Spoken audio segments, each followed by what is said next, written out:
यहाँ पे आपको राजनीति विज्ञान पॉलिटिकल साइंस का पार्ट 5 अंतर्राष्ट्रीय संबंध। अंतर्राष्ट्रीय संबंध का फिर आपको यहाँ पे अंतर्राष्ट्रीय संबंध का भाग 5 का अध्ययन अंतर्राष्ट्रीय संबंध की राजनीतिक अर्थव्यवस्था, political economy of international relation, political economy of international relation को यहाँ पर पढ़ा जाएगा। तो आइए हम इसको शुरू करते हैं। इसमें आपको अध्ययन 9 में है। अध्ययन 9 आपके यहाँ देखें, अध्ययन 9 आपको अंतर्राष्ट्रीय संबंध की राजनीतिक अर्थव्यवस्था आपको है, political economy of international relation. आप यहाँ देखिए, इसमें आपको सबसे पहले आशय देखिए, आपको क्या इसका आशय है। देखिए, वस्तु सेवा तथा वित्त के मुक्त प्रवाह की प्रक्रिया वैश्वीकरण या भूमंडीकरण। आपको भूमंडीकरण है यहाँ पर, आपको ये है वस्तु सेवा तथा वित्त के मुक्त प्रवाह की प्रक्रिया वैश्वीकरण या भूमंडीकरण। वस्तु सेवा तथा वित्त, देखिए वस्तु सेवा तथा वित्त के मुक्त प्रवाह की प्रक्रिया वैश्वीकरण या भूमंडीकरण है। आपके देखिए वैश्वीकरण या भूमंडीकरण, देखिए वैश्वीकरण एक प्रक्रिया जबकि वैश्वीकृत विश्व ग्लोबलाइज वर्ल्ड लक्ष्य है जिसे पाया जाना है। देखिए वैश्वीकरण एक प्रक्रिया है जबकि वैश्वीकृत विश्व ग्लोबलाइज वर्ल्ड लक्ष्य है जिसे पाया जाना है। अब देखिए वैश्वीकरण मूलतः एक आर्थिक संकल्पना है। वैश्वीकरण मूलतः एक आर्थिक संकल्पना है, परंतु इसके सामाजिक, सांस्कृतिक और राजनीतिक आयाम भी है। वैश्वीकरण मूलतः एक आर्थिक संकल्पना है, परंतु इसके सामाजिक, सांस्कृतिक एवं राजनीतिक आयाम भी है। देखिए ओहमे के अनुसार देखिए भूमंडीकरण एक सीमा विहीन विश्व की कल्पना है जिसमें भौगोलिक बाधाएं अप्रासंगिक हो जाती है तथा लोगों के मध्य देश काल की भिन्नता समाप्त हो जाती है। इसी प्रकार का मत एंथनी गिंडिस तथा हॉर्वे का भी है। अब के बारबरा वर्ल्ड ने भी भूमंडीकरण को एक विश्व के रूप में परिभाषित किया है। बारबरा वर्ल्ड ने भी भूमंडीकरण को एक विश्व के रूप में परिभाषित क्या है। फिर आपको आगे यहाँ पर है, आपको देखिए क्या है कि मैकलुहान ने इसे ग्लोबल विलेज की संज्ञा दी। वैश्वीकरण को ग्लोबल विलेज की संज्ञा दी है। अब विशेषताएं आपको देखिए यहाँ पर, देखिए डेविड हेल के अनुसार भूमंडीकरण की विशेषताएं आपको निम्नलिखित है। डेविड हेल के अनुसार भूमंडीकरण की जो विशेषताएं हैं वो आपको निम्नलिखित है। जिसमें पर आपको विश्व के एक स्थान या भाग में लिया गया निर्णय समूचे विश्व को प्रभावित करता था। राष्ट्र राज्यों से परे सामाजिक संबंधों का निर्माण होता है। दूसरा देखिए संचार साधनों के प्रभाव के कारण भौतिक दूरी अप्रासंगिक हो गई है तथा सामाजिक अंतक्रिया के मध्य बाधाएं भी समाप्त हो गई है। संस्कृतियों के मध्य आदान प्रदान हो रहा है। जो था राष्ट्र राज्यों की नीतियों, देखिए राष्ट्र राज्यों की नीतियों का नियंत्रण एवं निर्धारण एवं निर्धारण वैश्विक संस्थाओं द्वारा किया जा रहा है। राष्ट्र राज्य की नीतियों का नियंत्रण एवं निर्धारण वैश्विक संस्थाओं द्वारा किया जा रहा है। अब विकास देखिए इसके विकास को विचारकों ने अलग अलग रूपों में निश्चित चित्रित किया है। देखिए एंथनी गिरडिस के अनुसार भूमंडीकरण आधुनिकीकरण का परिणाम है। भूमंडीकरण आपको आधुनिकीकरण का परिणाम है। रोजे नाव के अनुसार भूमंडीकरण तकनीकी विकास तकनीकी विकास का परिणाम है। क्योंकि वर्तमान कंप्यूटर क्रांति, सूचना क्रांति के युग में संचार साधनों का तीव्र विकास हुआ है तथा परिवहन की लागत निरंतर कम हो रही है। गिलपिन के अनुसार भूमंडीकरण के लिए राजनीतिक कारक उत्तरदायी है। भूमंडीकरण का एक आधिपत्यवादी शक्तिशाली राष्ट्र के द्वारा निर्माण किया गया है। इसी आधिपत्यवादी नीति का राज्यों ने आर्थिक उदारीकरण की नीति अपनाई। आपके यहाँ पर क्या, तो वारर स्टीन के अनुसार को भूमंडीकरण पूंजीवाद की देन है। फिर आपको आगे देखिए विभिन्न परिप्रेक्ष्य यहाँ पर देखिए, विभिन्न परिप्रेक्ष्य में क्या है कि अतिवादी वैश्वीकृत, अब विभिन्न परिप्रेक्ष्य यहाँ देखिए अतिवादी वैश्वीकृत दृष्टिकोण देखिए, जिसको हम बोलते हैं अतिवादी वैश्वीकृत दृष्टिकोण, देखिए जिसको हम अंग्रेजी में बोलते हैं हाइपर ग्लोबलिस्ट बोलते हैं। देखिए अतिवाद वैश्वीकृत दृष्टिकोण के अनुसार भूमंडीकरण पूरे विश्व की संप्रभुता का एक महत्वपूर्ण साधन है। भूमंडीकरण पूरे विश्व की संप्रभुता का एक महत्वपूर्ण साधन है। इसके परिणाम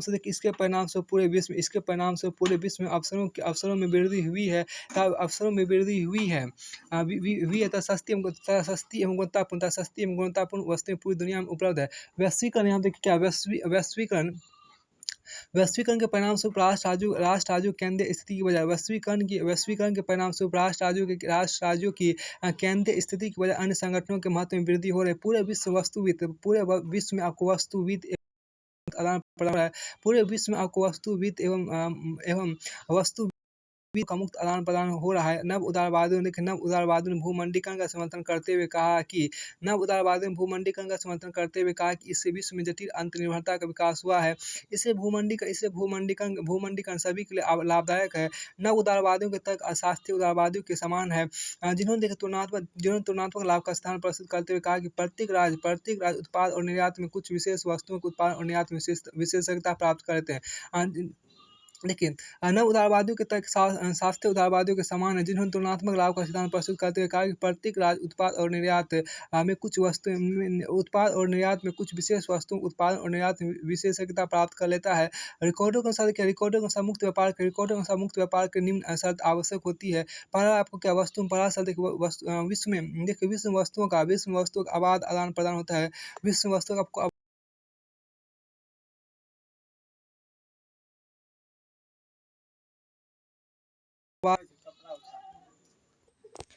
दूसरी विशेषता क्या है कि आपको राज्यों के मध्य उचित प्रतिस्पर्धा। तीसरी विशेषता एकाधिकारी प्रवृत्तियों का अभाव। तीसरी विशेषता है एकाधिकारी प्रवृत्तियों का अभाव। और आपको फिर आगे देखिए, विश्व व्यापार संगठन निर्माण के पश्चात उपरोक्त शर्तों को पूर्ण करने का प्रयास किया जा रहा है।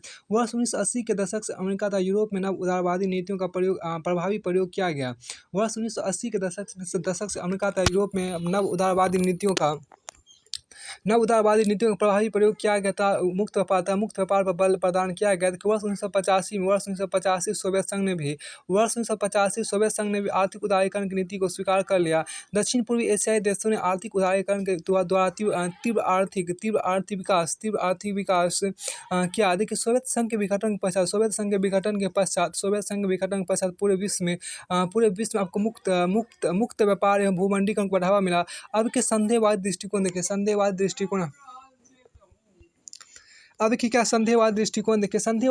के अनुसार को भूमंडलीकरण के नाम पर पूंजीवाद को नई वैधता प्रदान की जा रही है। इनके अनुसार यह पूंजीवादी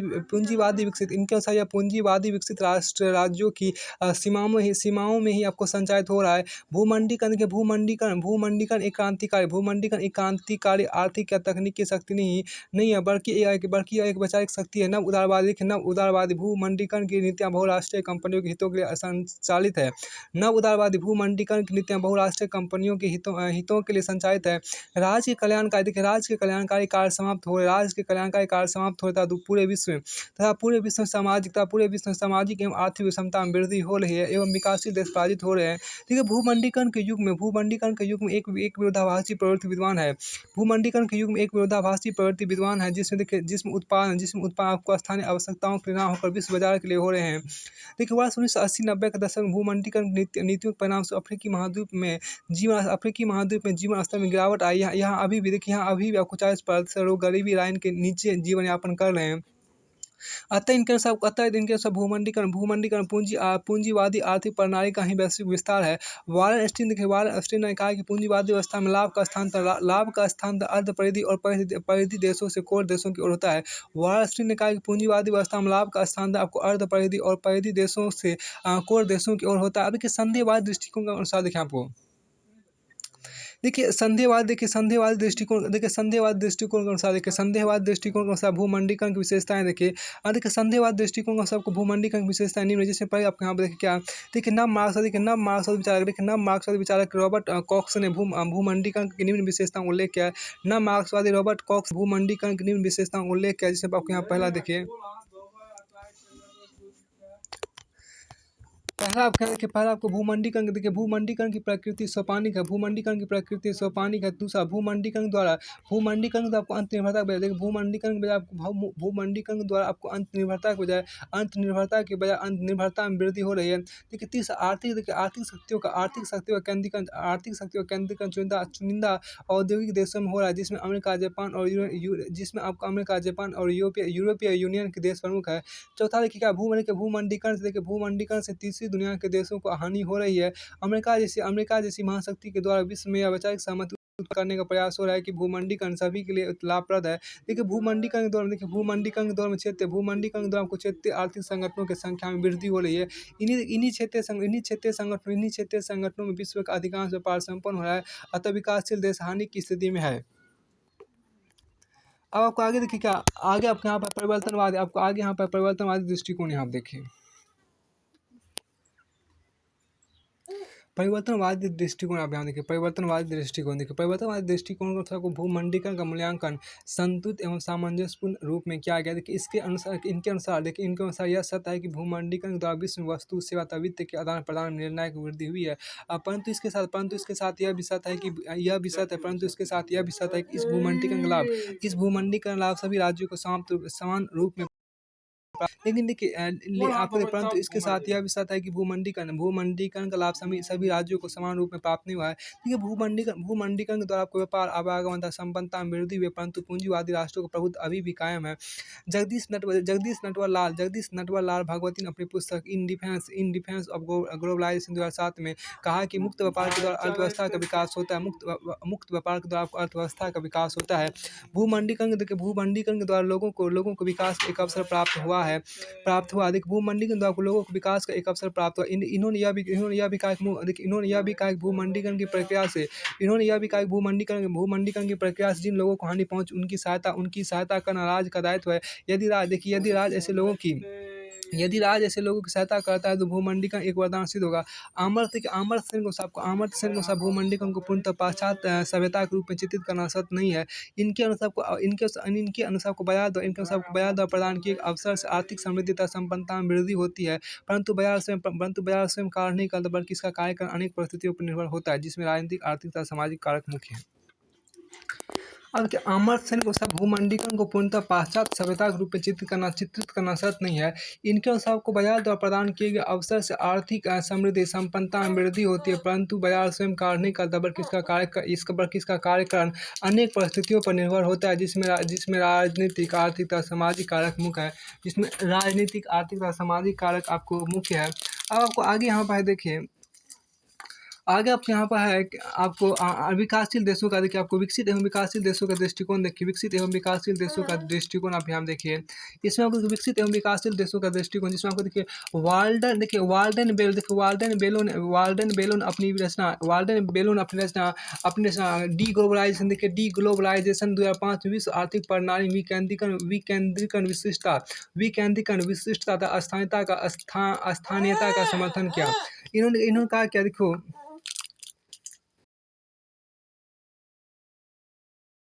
विश्व व्यापार संगठन जैसी संस्था को नष्ट करने की आवश्यकता है। इनके अनुसार विश्व व्यापार संगठन एक ऐसी बहुपक्षीय शक्तिशाली संस्था हो गई है देखिए, जिससे विकास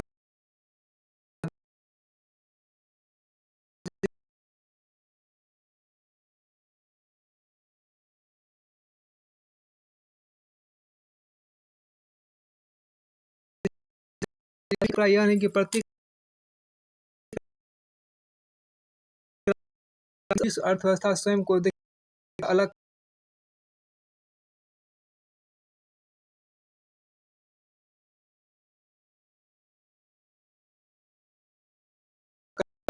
विदेशी वित्तीय संस्था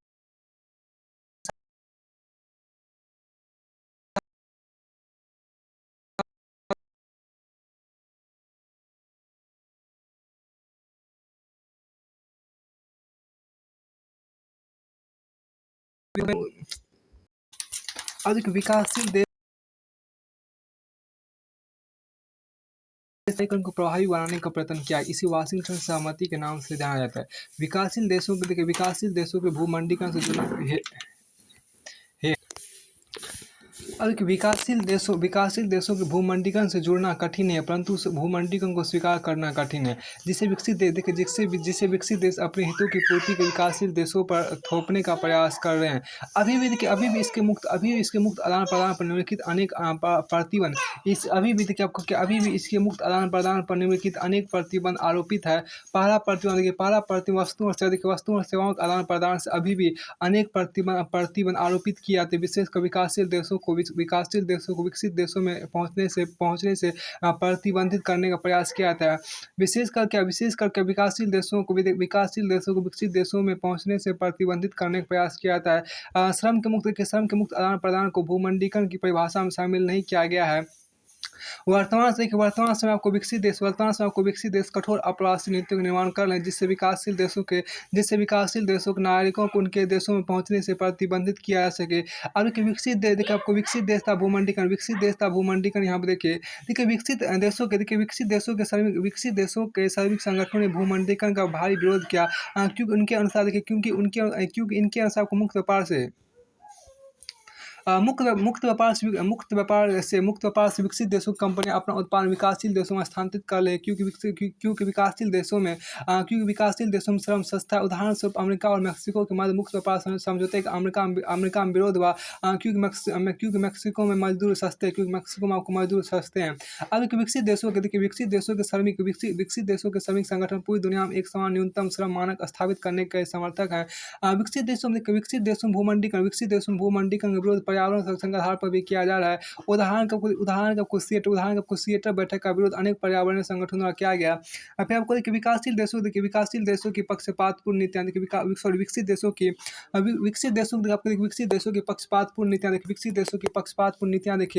विकसित देश अपने हितों को संरक्षित करने के आज भी पक्षपातपूर्ण नीतियां अपनाते हैं। उदाहरण के लिए आज भी देखिए पक्षपातपूर्ण नीतियां अपनाते हैं। देखिए उदाहरण देखिए आपको अमेरिका एवं अन्य विकसित देश अपने यहाँ भारी घाटे का बजट पेश करते हैं, जबकि विकासशील देशों को सलाह देते हैं कि वे उदारीकरण एवं निजीकरण की नीतियों का पालन करें।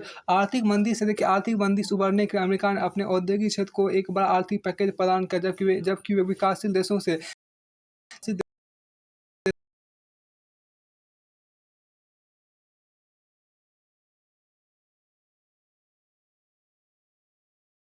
संस्थाओं की नीतियां सदैव विकसित देशों के पक्ष में होती है। अब विकसित देश आपको देखिए विकसित देश कृषि क्षेत्र में भारी सब्सिडी प्रदान करते हैं, जबकि अंतर्राष्ट्रीय मुद्रा कोष द्वारा संरचनात्मक समायोजन कार्यक्रम के अंतर्गत विकासशील देशों पर सब्सिडी समाप्त करने का दबाव बनाया जा रहा है। अब देखिए विकसित देश विकासशील देशों के व्यापार को प्रतिबंधित करने के गैर व्यापारिक मानकों का प्रावधान करते हैं। उदाहरण के आपको श्रम एवं पर्यावरणीय मानकों के आधार पर विकासशील देशों के निर्यात को प्रतिबंधित करना, क्योंकि विकासशील देशों में को श्रम सस्ता है, जबकि विकसित देशों में महंगा। लेकिन वे तकनीकी रूप से दक्ष हैं। इसलिए विकसित देश आपको मुक्त व्यापार का नारा देते हैं, जबकि विकासशील देशों ने आपको मुक्त व्यापार के साथ उचित व्यापार का नारा दिया। जबकि विकासशील देशों ने आपको मुक्त व्यापार के साथ उचित व्यापार का नारा दिया। महत्वपूर्ण तथ्य है कि पहले विकसित देशों ने विकासशील देशों को वरीयता व्यापार की सुविधा देने का निर्णय किया। देखिए महत्वपूर्ण तथ्य है कि पहले विकसित देशों में विकासशील देशों को वरीयता व्यापार की सुविधा देने का निर्णय किया, परंतु व्यावहारिक रूप में वरीयता व्यापार की वजह संरक्षणकारी नीतियों का प्रयोग किया गया। फिर आपको आगे यहाँ पर है देखिए कि संरचनात्मक समायोजन कार्यक्रम था विकासशील देश। देखिए आपको संरचनात्मक समायोजन कार्यक्रम था विकासशील देश। देखिए अंतर्राष्ट्रीय मुद्रा कोष IMF द्वारा संचालित संरचनात्मक समायोजन कार्यक्रम के अंतर्गत विकासशील देशों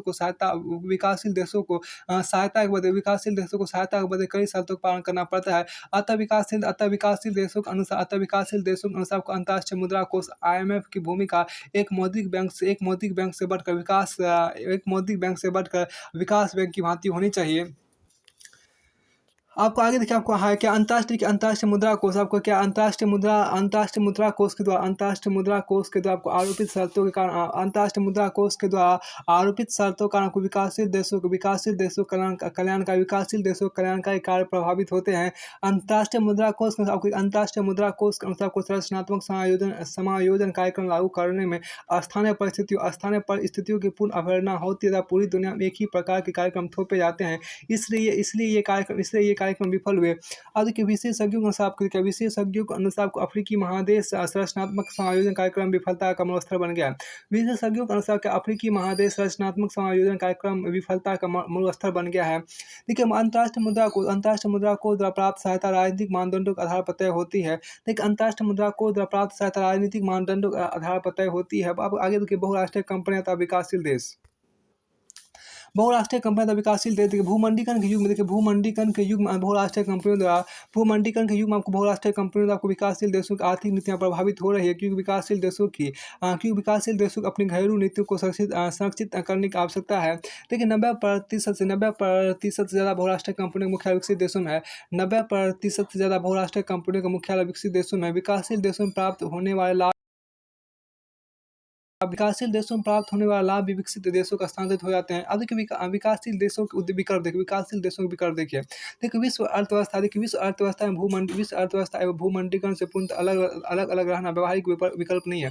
विश्व अर्थव्यवस्था एवं भूमंडलीकरण से पूर्णतः अलग अलग रहना व्यवहारिक विकल्प नहीं है, बल्कि भूमंडलीकरण के साथ सतर्क रूप में जुड़ने की आवश्यकता है। सतर्क रूप से जुड़ने का अभिप्राय है कि पहला, किन क्षेत्रों में अर्थव्यवस्था का एकीकरण विश्व अर्थव्यवस्था के साथ किया जाए। इस प्राथमिकता का निर्धारण आपको विकासशील देशों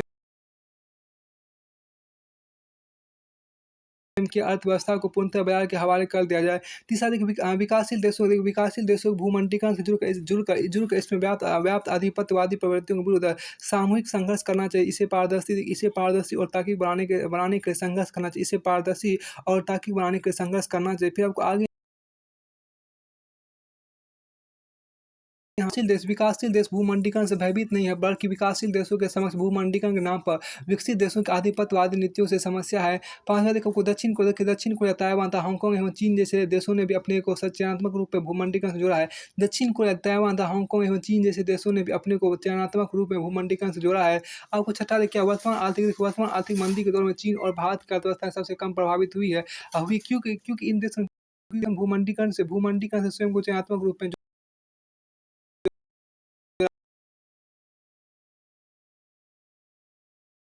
के परिणाम से उदारीकरण की प्रक्रिया को विराम लग गया है। देखिए, राज्य के हस्तक्षेप का नया युग प्रारंभ हो गया एवं संरक्षणवादी नीतियों में वृद्धि हो रही है।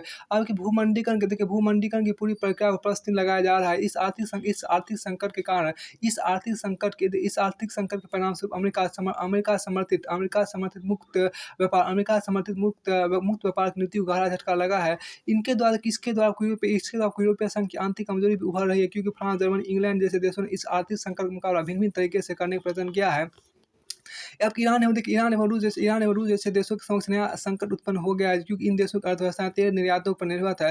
तेल निर्यातों पर निर्भर है। आर्थिक मंदी परिणाम स्वरूप तेल की कीमतों में भारी गिरावट आई है। आर्थिक मंदी से विकासशील देशों की अर्थव्यवस्था अत्यधिक प्रभावित हुई है, जिससे विकासशील देशों में आने वाले निवेश और वित्तीय अनुदान भी प्रभावित हुआ है। विकासशील विकासशील देशों का निर्यात लगभग ठप हो गया। यहाँ तक कि यूरोप के कुछ देश जैसे हंगरी एवं पोलैंड भुगतान संतुलन के संकट से जूझ रहे हैं। फिर आपको आगे है कि वर्तमान आर्थिक संकट का भूमंडलीकरण पर प्रभाव देखिए। वर्तमान आर्थिक संकट के कारण आपको भूमंडलीकरण पर निम्न प्रभाव देखा जा सकता है, जिसमें पहला प्रभाव आपको देखिए।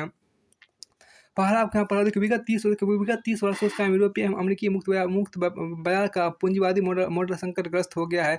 विगत 30 वर्षों से आपको यूरोपीय एवं अमेरिकी मुक्त बाजार का पूंजीवादी मॉडल संकटग्रस्त हो गया है। इस आर्थिक मॉडल को मध्य एवं पूर्वी यूरोपीय देशों में दक्षिण पूर्वी एशियाई देश तथा आयरलैंड से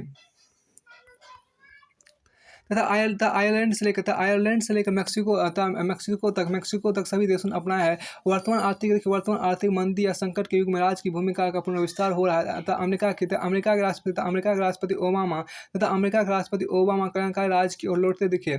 अमेरिका में बैंकों का अर्थराष्ट्रीयकरण हो रहा है। पूर्व फ्रांसीसी राष्ट्रपति सार्कोजी के अनुसार यह का पूर्ण वापसी का युग है। अब दूसरा पॉइंट देखिए, आर्थिक मंदी से विश्व का प्रत्येक राष्ट्र प्रभावित हुआ, परंतु भारत और चीन देखिए। और दूसरा आपको आर्थिक मंदी से विश्व का प्रत्येक राष्ट्र प्रभावित हुआ है, परंतु भारत और चीन जैसे देशों की अर्थव्यवस्था पर इसका सबसे कम प्रभाव देखा गया है। क्योंकि इन देशों ने भूमंडीकरण को पूर्ण रूप में नहीं अपनाया।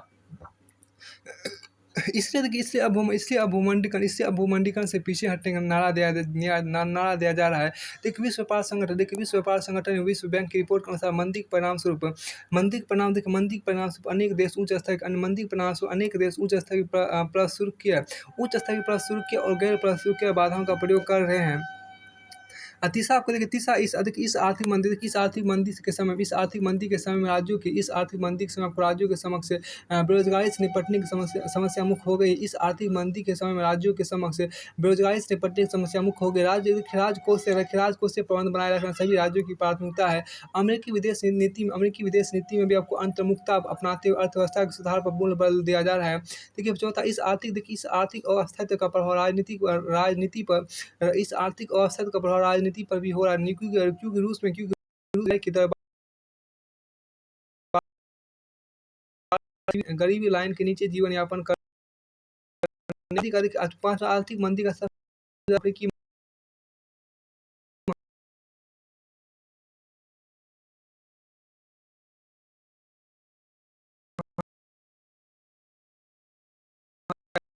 व्यवस्था की मांग की जा रही है। अब दोहा विकास वार्ता पर नया संकट आ गया है। फिर आपको आगे यहाँ पर है, देखिए भूमंडीकरण को सर्वसमावेशी बनाने के उपाय देखिए। आर्थिक संकट के परिणाम स्वरूप विश्व के समक्ष आपको समूची अर्थव्यवस्था सुधारने का एक नया अवसर प्राप्त हुआ। इससे विश्व अर्थव्यवस्था में निम्न सुधारों के द्वारा भूमंडीकरण को सर्वसमावेशी बनाया जा सकता है। जिसमें पर आपको देखिए, अंतर्राष्ट्रीय मुद्रा कोष IMF में सुधार 21वीं सदी में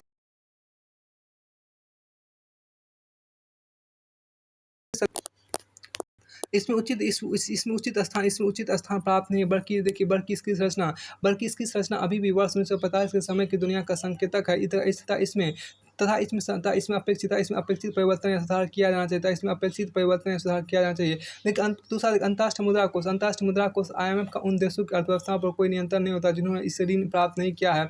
तीसरा, वर्तमान युग में समूचे मुक्त व्यापार पर विकसित देशों का आधिपत्य एवं नियंत्रण। इसलिए चीन, भारत और तेल उत्पादक देशों को अंतर्राष्ट्रीय मुद्रा कोष IMF में अधिक हिस्सेदारी प्रदान करने की आवश्यकता है। चौथा आपको G8 वर्तमान परिप्रेक्ष्य में अप्रासंगिक हो चुका है, अतः इसमें सुधार होना चाहिए। अब पांचवा, विश्व व्यापार संगठन का प्रयोग अभी विकसित देश अपने हितों की पूर्ति के लिए कर रहे हैं। इसलिए नीति निर्माण में विकासशील देशों को पर्याप्त महत्व दिया जाना चाहिए। यदि वर्तमान आर्थिक संकट के द्वारा मुक्त बाजार व्यवस्था एवं अमेरिकी प्रभुत्व को एक चुनौती मिली है। इसका अभिप्राय यह नहीं कि उदारीकरण और भूमंडीकरण की संकल्पना पूर्णतः निरर्थक हो चुकी है, बल्कि इस संकट से यह संकेत प्राप्त होता है कि भूमंडीकरण को संकट से बचाने के ऐसे सभी उपायों और सुधारों को अपनाना होगा जिससे सभी देशों को लाभ प्राप्त हो सके।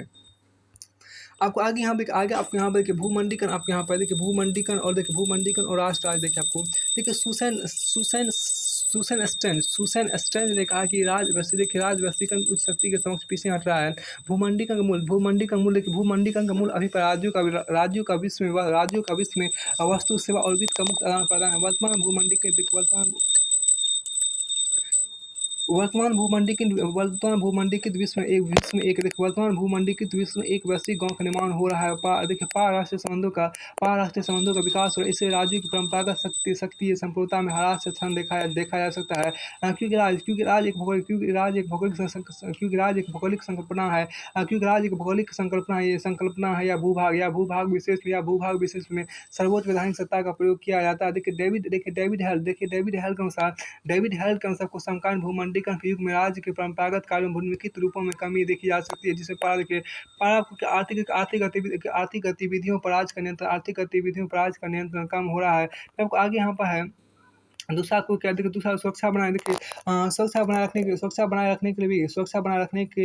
बनाए रखने के कार्य भी अधिराष्ट्रीय कर्ताओं को सौंपा जा रहा है। सुरक्षा बनाए रखने के कार्य आपको अधिराष्ट्रीय कर्ताओं को सौंपा जा रहा है। अब राज्यों को देखिए, अब राज्यों के आपको आर्थिक निर्णय क्षेत्रीय आर्थिक संगठनों द्वारा किए जा रहे हैं। चौथा अनेक वैश्विक एवं अंतर्राष्ट्रीय संस्थाओं को राज्य के लिए अनेक विधियों का निर्माण किया जा रहा है। परंपरागत रूप में राज्य का मूल कार्य विधि निर्माण, आर्थिक व्यवस्था को बनाए रखना एवं सुरक्षा बनाए रखना माना जाता था। लेकिन भूमंडीकरण के इस युग में भूमंडीकरण में राज्य के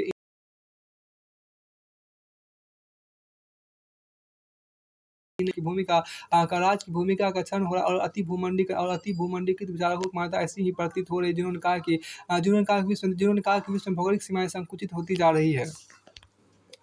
आपको यथार्थ देखिए, आपको क्या यथार्थवादियों के अनुसार यथार्थवादियों के अनुसार राज्य का महत्व कभी भी कम नहीं हो सकता। इसलिए यथार्थवादियों ने भूमंडीकरण के युग में राज्य को प्रधानता प्रदान की है, क्योंकि इसके अनुसार क्योंकि इनके अनुसार को राज्य अपने राष्ट्रीय हितों के लिए इन संगठनों का सदस्य बनता है, ताकि ये संगठन राष्ट्रीय हित बनाए रखने के माध्यम ये संगठन राष्ट्रीय हित बनाए रखने के माध्यम मात्र इन लोगों ने यहाँ तक माना कि भूमंडीकरण भी कुछ शक्तिशाली राज्यों द्वारा प्रतिपादित विचार है। इस शीत युद्ध विश्व में भी राज्यों के मध्य संघर्ष बने रहेंगे। अतः यथार्थवादियों ने अति भूमंडीकरण या उदारवादियों की मान्यताओं को चुनौती दी है। आपको वस्तुतः भूमंडीकृत वादियों और यथार्थवादियों के विचारों में आंशिक सतर्कता दोनों के विचार एक दूसरे के पूरक है। अति भूमंडलीकरणवादियों की मान्यता सत्य है, जबकि वे दुनिया में अंत निर्भरता, वस्तु और सेवाओं के आदान प्रदान को स्वीकार करते हैं। परंतु इसका अभिप्राय यह नहीं कि राज्य का महत्व कम हो रहा है या छीन हो रहा है। इसके उदाहरण को निम्नलिखित है, जिसमें आपको विश्व व्यापार संगठन, यूरोपीय यूनियन, यूरोपीय यूनियन जैसे संगठनों के सदस्यता राज्य अपने हितों के अर्जित करते हैं, तब वे इसे छोड़ने के लिए स्वतंत्र हैं। दूसरा आपको यह वास्तविकता है कि जहाँ राज शक्तिशाली है, राज्य द्वारा आधारभूत संरचनाओं का विकास किया गया है, उन राज्यों ने भूमंडीकरण का लाभ अत्यधिक उठाया है। जबकि कमजोर राज्य को भूमंडीकरण का प्रभावी लाभ उठाने में असमर्थ है। यूरोपीय यूनियन के निर्माण के बाद विदेश नीति और सुरक्षा के मुद्दों पर राज्यों के मध्य अभी भी मतभेद बने हुए हैं। आपको आगे देखिए, आपको उपरोक्त तर्क यह प्रमाणित करते हैं कि राज्य का महत्व लगातार बना हुआ है, लेकिन इसका अभिप्राय यह बिल्कुल नहीं है कि राज्य का वर्तमान स्वरूप हीगलवादी या हॉब्सवादी है। इससे राज्य के स्वरूप में समकालीन विश्व में निर्णायक परिवर्तन हुआ है। सुसेन स्टेन इसे नव मध्यकालीन राज्य की संज्ञा दी है। देखिए, अन्य लोगों के अनुसार यह सहभागी संप्रभुता का विचार है। समकालीन सूचना क्रांति एवं वैश्विक नागरिक समाज के युग में राज्य के कार्यों और गतिविधियों पर निर्णायक प्रभाव पड़ा है। वैश्विक नागरिक समाज और कॉस्मोपॉलिटन नागरिकता का विचार प्रभावी हुआ है। इसके बावजूद राष्ट्र राज्यों का महत्व अभी भी बना हुआ है। यह राष्ट्र राज्य अभी भी अंतर्राष्ट्रीय राजनीतिक महत्वपूर्ण इकाई है। आपको आगे देखिए क्या वैश्विक पर्यावरणीय शासन, जिसको हम अंग्रेजी में बोलते हैं ग्लोबल एनवायरमेंटल गवर्नेंस, जिसको GEG बोलते हैं। देखिए, यह संकल्पना आपको आदिल नजाब तथा नदा तैयब द्वारा अपनी कृति ग्लोबल एनवायरमेंटल गवर्नेंस में दी गई। विश्व पर्यावरण सरकार ऐसे संगठन, नीति तंत्र एवं वित्तीय संगठनों एवं नियमों का योग है, जो विश्व पर्यावरणीय सुरक्षा के लिए कार्य करते हैं। यह अवधारणा को 70 के दशक में देखने को मिली। 2008 में फ्रैंक बियरमैन और फिलिप पटबर्ग ने भी इस अवधारणा पर अपने लेख global environmental governance taking stock moving forward में अपने विचार व्यक्त किए हैं। अब भूमंडीकरण संबंधित महत्वपूर्ण रचनाएं देखिए। George Soros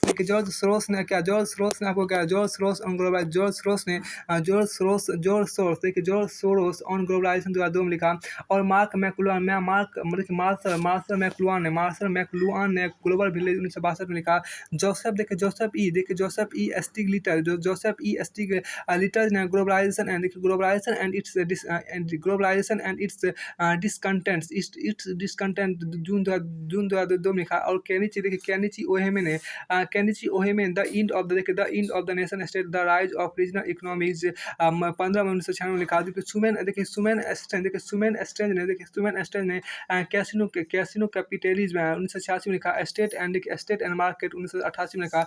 the retreat of the state 1996 में लिखा। मैड मनी आपको mad money when markets outgrow governments 1998 में लिखा।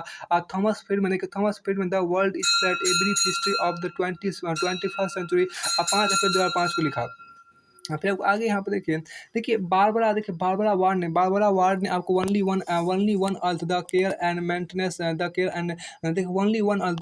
Maintenance of A small planet 1972 में लिखा। अमर्त्य सेन ने क्या डेवलपमेंट हैज फ्रीडम 1999 में लिखा। Poverty and famines an essay on entitlement and deprivation 1981 में लिखा। Susan George a fate worse than debt 1988 में लिखा। Another world is possible if 17 सितंबर 2004 में लिखा। जेफरी डी सोच ने the end of poverty economic possibilities for our time 30 दिसंबर 2005 को लिखा। कॉमनवेल्थ ने आप economic for a crowded planet 2008 में लिखा। आपको देखिए नई विश्व व्यवस्था, आपको देखिए क्या नई विश्व व्यवस्था सोवियत संघ विघटन के बाद विश्व में आपको पैक्स अमेरिकाना का अत्यधिक प्रभाव बढ़ा। बाद देखिए प्रथम खाली युद्ध में आपको वियतनाम सिंड्रोम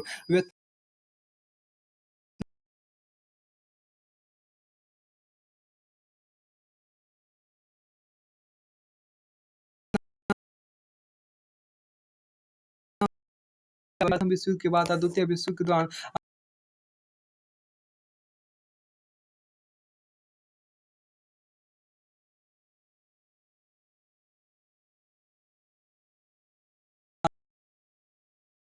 व्यवस्था के मूल तथ्य निम्नलिखित है, जिसमें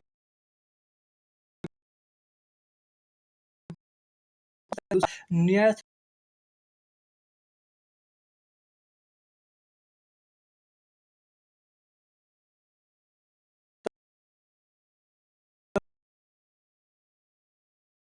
एक नई विश्व व्यवस्था में संयुक्त राष्ट्र संघ को शक्तिशाली बनाना। अब के हेनरी बुल के अनुसार अंतर्राष्ट्रीय राजनीति में आपको विश्व व्यवस्था का अभिप्राय निम्नलिखित है, जिसमें पहला आपको दिखा। अंतर्राष्ट्रीय राजनीति के मूल अवयव को राष्ट्र राज्यों के अस्तित्व को संरक्षित करना है। दूसरा अंतर्राष्ट्रीय राजनीति को शांति व्यवस्था बनाए रखता है, ऐसे मानकों और व्यवहारों को लागू करना जिनका पालन प्रत्येक राष्ट्र राज करे। आगे आपको देखिए यथार्थवादी विचारकों से सबको अंतर्राष्ट्रीय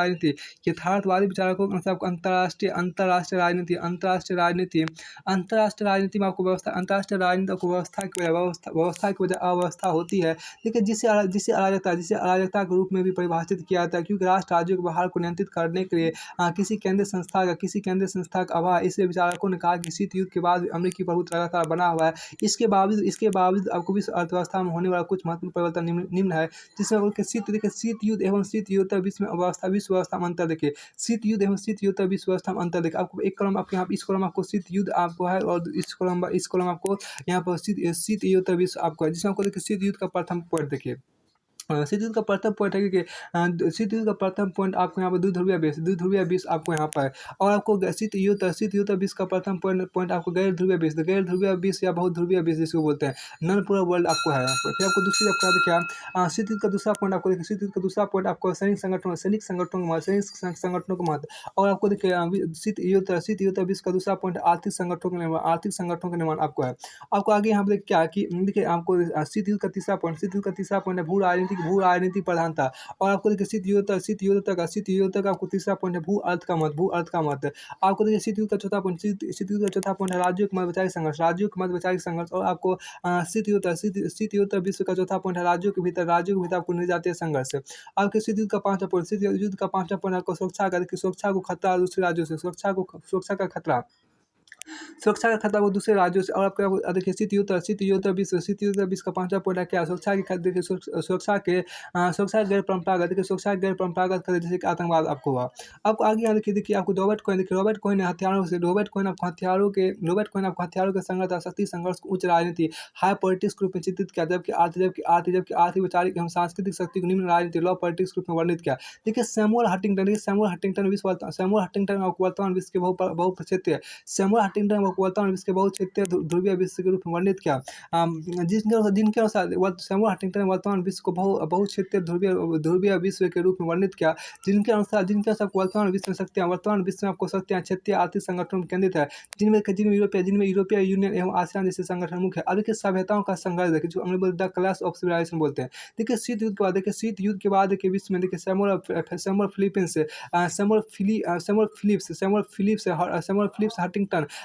फिलिप्स हंटिंगटन ने विश्व में संघर्षों को नए रूप में प्रस्तुत किया और उन्होंने सांस्कृतिक संघर्षों में बल दिया। उनके अनुसार आगामी विश्व में संघर्ष राज्यों के बीच नहीं होगा, बल्कि विभिन्न सभ्यताओं के बीच मध्य होगा। लेकिन उन्होंने विश्व को निम्नलिखित सभ्यताओं में विभाजित कर, जिसमें पहला आपको देखिए देखिए अमेरिका में यूरोप आपको प्रोटेस्टेंट ईसाई एवं रूस कैथोलिक ईसाई कैथोलिक ईसाई। दूसरा आपका क्या? इस्लाम। देखिए दूसरा आपको यहाँ पे इस्लाम। देखिए दूसरा आपको इस्लाम, तीसरा आपको चीनी सभ्यता, चौथा आपको भारत हिंदू सभ्यता। देखिए उनके अनुसार को प्रत्येक सभ्यता का एक केंद्रीय राज होगा। उनके अनुसार प्रत्येक सभ्यता एक केंद्रीय राज होगा। और फिर आपको आगे यहाँ पर है देखिए जो परमाणु शक्ति संपन्न होगा, आगामी संघर्ष मुख्यतः ईसाईयत एवं इस्लामिक सभ्यता के बीच होगा। और यदि इसी संघर्ष में चीनी सभ्यता के द्वारा इस्लामी सभ्यता का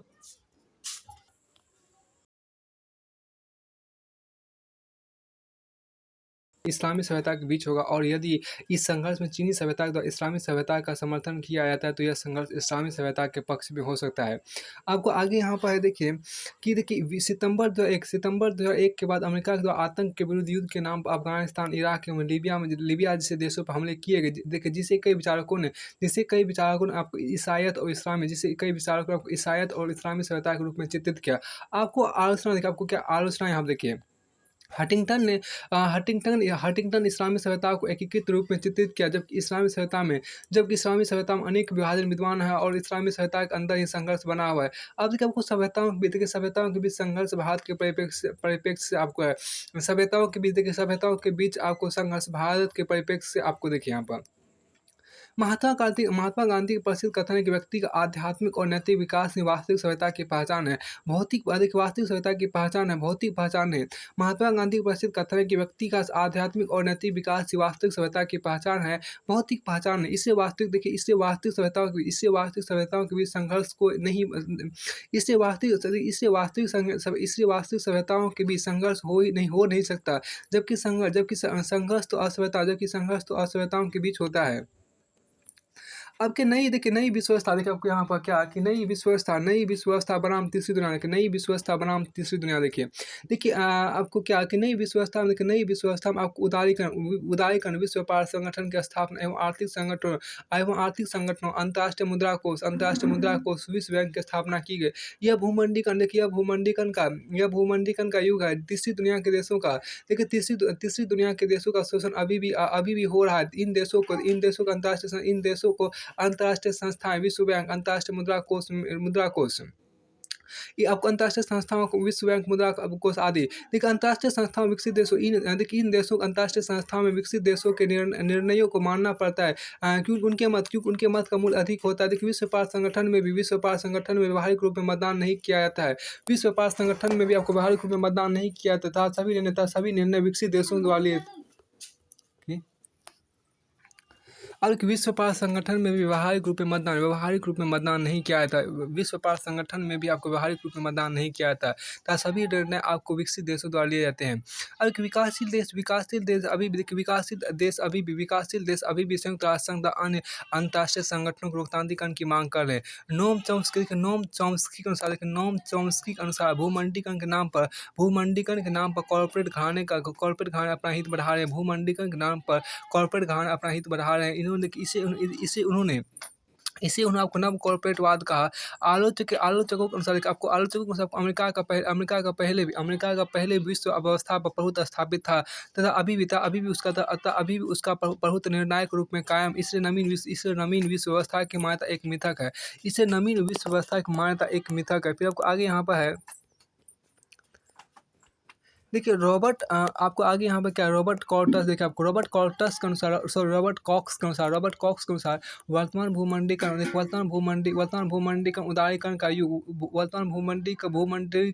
उदारीकरण का युग आपको पूंजीवादी साम्राज्यवादी व्यवस्था को नए सिरे से थोपने का प्रयत्न है।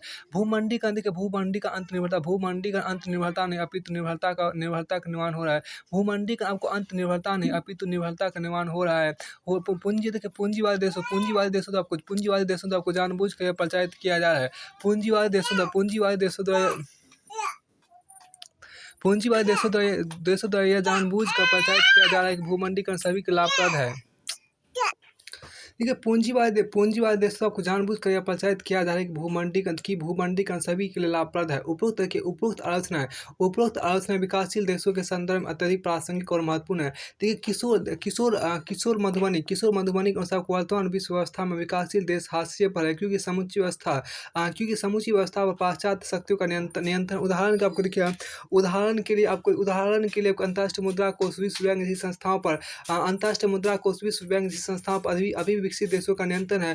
विश्व के प्रमुख आर्थिक मुद्दों का निर्माण आपको G8 के द्वारा किया जाता है। विश्व के प्रमुख आर्थिक मुद्दों का निर्माण आपको G8 के द्वारा किया जाता है। तकनीकी हस्तांतरण का मुद्दा अभी भी बना हुआ है। जलवायु परिवर्तन की समस्या के समाधान के विकसित देश अपने दायित्वों को पूर्ण नहीं करते और पर्यावरणीय मानकों के आधार पर विकासशील देशों का प्रतिनिधित्व नहीं है। आतंक के मुद्दे पर भी मतभेद विद्वान है। आपको आगे देखिए अमेरिका एवं चीन देखिए थॉमस फ्रीडमैन के अनुसार आपको चीन का शांतिपूर्ण उभार समकालीन विश्व व्यवस्था की महत्वपूर्ण घटना है। चीन द्वारा अमेरिका के प्रभुत्व के अस्तित्व के लिए प्रस्तुत की गई चुनौतियां सोवियत संघ की चुनौतियों से ज़्यादा खतरनाक है।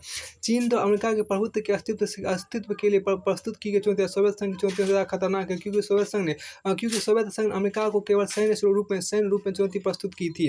अब जर्मनी और जापान अमेरिका के लिए मूलतः आर्थिक क्षेत्र में चुनौती प्रस्तुत की जाए, परंतु चीन के द्वारा आपको आर्थिक और सैन्य दोनों क्षेत्रों में चुनौती प्रस्तुत की जा रही है। कुछ विचारकों के अनुसार भविष्य में भी चीन अमेरिका को पीछे नहीं छोड़ पाएगा। जोसेफ नाइक के अनुसार अमेरिका की मूल शक्ति वैचारिक है,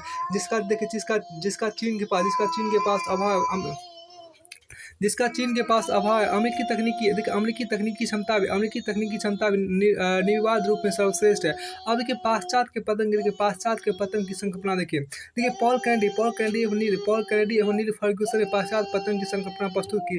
कैनेडी के अनुसार आपको ब्रिटेन के कमजोर होने के कारण उसका साम्राज्यवादी विशाल था। ठीक इसी प्रकार अमेरिका तो इराक और अफगानिस्तान में किए गए हस्तक्षेप का लाभ चीन, रूस एवं वेनेजुएला जैसे राष्ट्र उठा रहे हैं। फिर आपको आगे इसके है, देखिए शीत युद्ध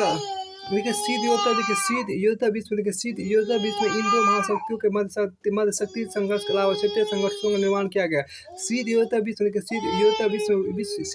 व्यवस्था में इन दो महाशक्तियों के मध्य शक्ति संघर्ष के अलावा क्षेत्रीय संगठनों का निर्माण किया गया और पहले से विद्वान क्षेत्रीय संगठनों को प्रभाव से बढ़ाने का भी प्रयत्न किया गया।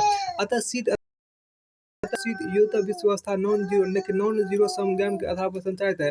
क्योंकि आर्थिक सहयोग के द्वारा आपको सभी राज्यों के लाभ प्राप्त होंगे।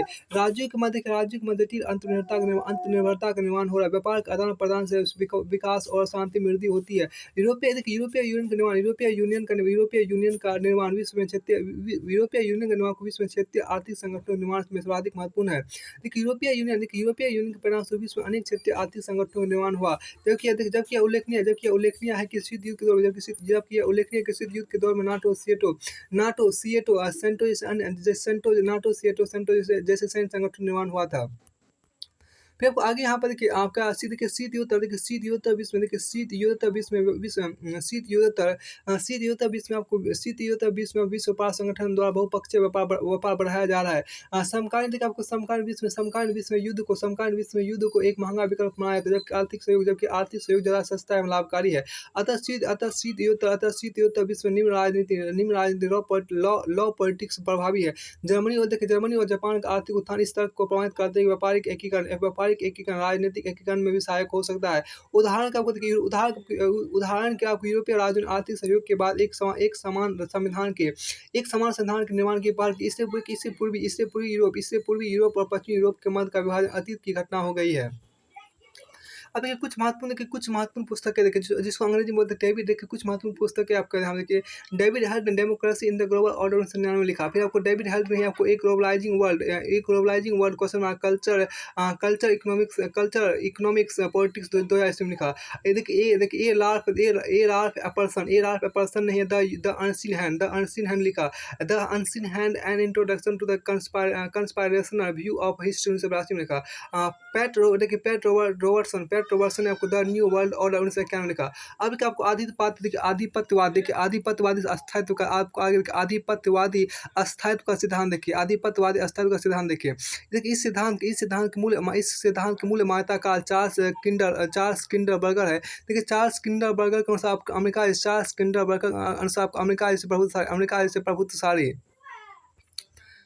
अमेरिका जैसे प्रभुत्वशाली देश के नेतृत्व में ही आपको ब्रेटन वुड्स संस्थाओं का निर्माण हुआ।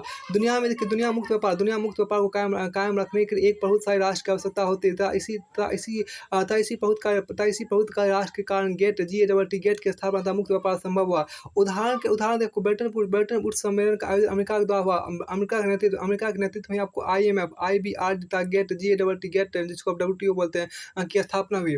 विचारकों ने तो यहाँ तक कहा कि एक बहुत का राष्ट्र व्यापारिक जहाज़ों के आवागमन के लिए भी विचारकों ने तो यहाँ तक कहा है कि एक बहुत का राष्ट्र व्यापारिक जहाज़ों के आवागमन के लिए आबाधित मार्ग उत्पन्न करता है तथा अन्य राज्यों की संरक्षणवादी नीतियों को परिवर्तित करने की क्षमता रखता है। और मूल प्रश्न उत्पन्न होता है कि यदि अमेरिकी प्रभुत्व का क्षरण हो जाए तो क्या दुनिया मुक्त व्यापार समाप्त हो जाएगा। मूल प्रश्न उत्पन्न होता है कि यदि अमेरिकी प्रभुत्व का क्षरण हो जाए तो क्या दुनिया मुक्त व्यापार समाप्त हो जाएगा। देखिए रॉबर्ट गिल्पिन के अनुसार वर्तमान विश्व में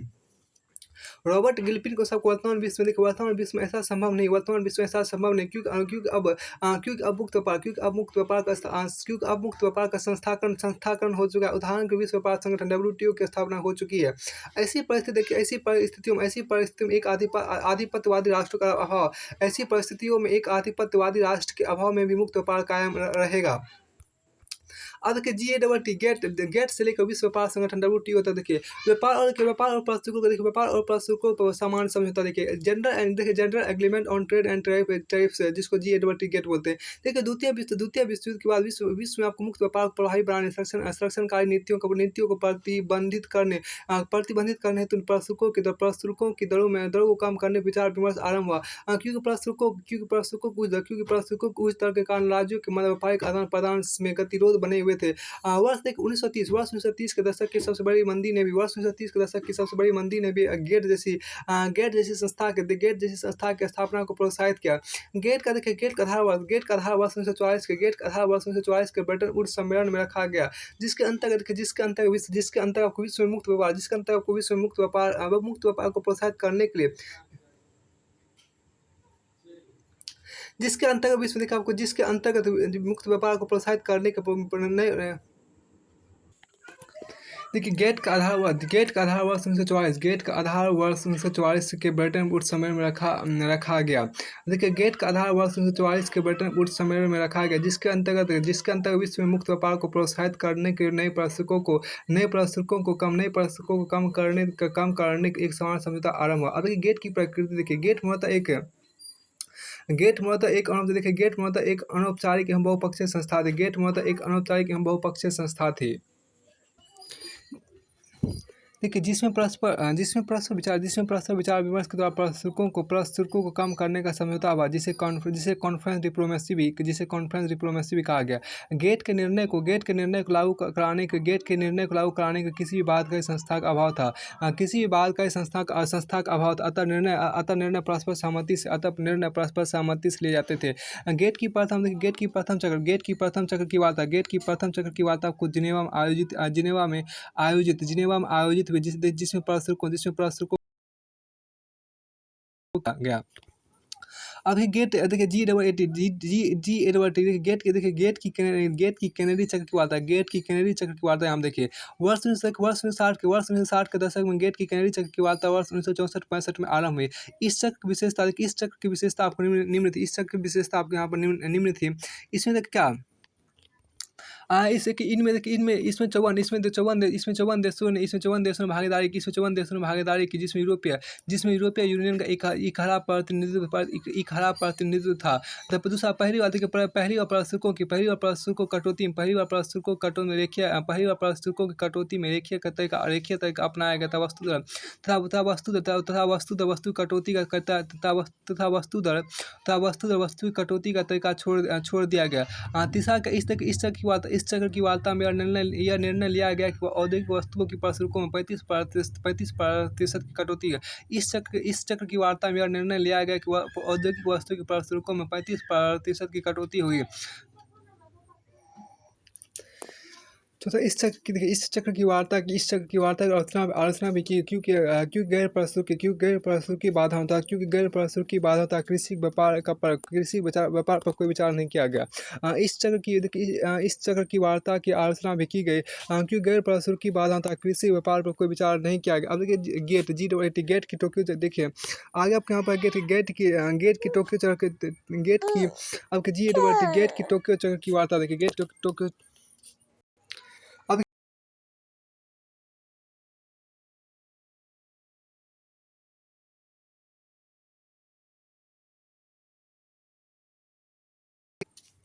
गेट की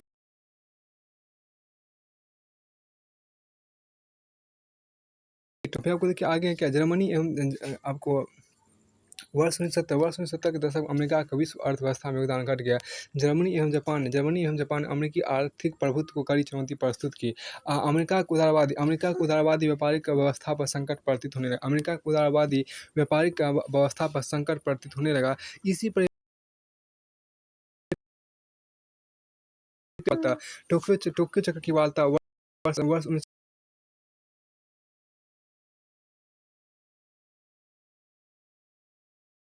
विश्व व्यापार में 70 के दशक में उत्तरोत्तर वृद्धि हुई। औद्योगिक राज्यों के मध्य आपको अभूतपूर्व आंतरिक आत्मनिर्भरता।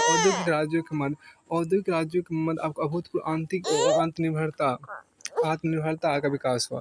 औद्योगिक राज्यों के मध्य अभूतपूर्व आंतरिक आत्मनिर्भरता का विकास हुआ। अब यह प्रतीत होने लगा है कि राज्यों के मध्य व्यापार में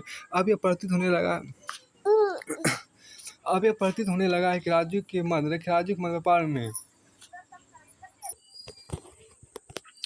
देखिए अब यह प्रतीत होने लगा है कि राज्यों के मध्य व्यापार में बाधा प्रस्तुत ही नहीं, अब बल्कि गैर प्रस्तुत की बाधाएं मुख्य है। देखिए विश्व व्यापारिक आदान प्रदान बढ़ने के पश्चात आपको व्यापार के वस्तु तक सीमित नहीं रहा, बल्कि कृषि तथा सेवा क्षेत्र के व्यापार में भी उल्लेखनीय वृद्धि हुई। इसे टोक्यो चक्र की वार्ताओं में गैर प्रस्तुत की बाधाओं को समाप्त करने को विशेष बल और विचार विमर्श किया गया। फिर आपको आगे यहाँ पर देखिए कि गैर प्रस्तुत की बाधाओं के संदर्भ में आपको आचार संहिता निर्माण पर भी बल दिया गया। गैर प्रस्तुत की बाधाओं के संदर्भ में आपको आचार संहिता निर्माण पर भी बल दिया गया। विकासशील देश और गेट यहाँ देखिए G8 गेट। देखिए विश्व में ब्रिटेन वुड्स संस्थाओं के द्वारा मुक्त व्यापार को बढ़ाने पर बल दिया गया। विश्व में ब्रिटेन वुड्स संस्थाओं के द्वारा मुक्त व्यापार को बढ़ाने पर बल दिया गया। दूसरी ओर दूसरी ओर विकासशील देश साम्राज्यवाद, देखिए साम्राज्यवाद और उपनिवेशवाद से मुक्त हो रहे थे। इन देशों ने अपने आर्थिक विकास के आपको विकसित देशों से इन देशों ने अपने आर्थिक विकास के लिए आपको विकसित देशों से अनुदान एवं सहायता प्राप्त की। 60 के दशक में देखिए 60 के दशक में विकासशील देशों ने समूची अर्थव्यवस्था समूची अंतर्राष्ट्रीय अर्थव्यवस्था में विषमता एवं भेदभाव को समाप्त करने का नारा दिया। 60 के दशक में आपको विकासशील देशों ने समूची नारा दिया। विकासशील देशों के साथ व्यापार के चलते उनके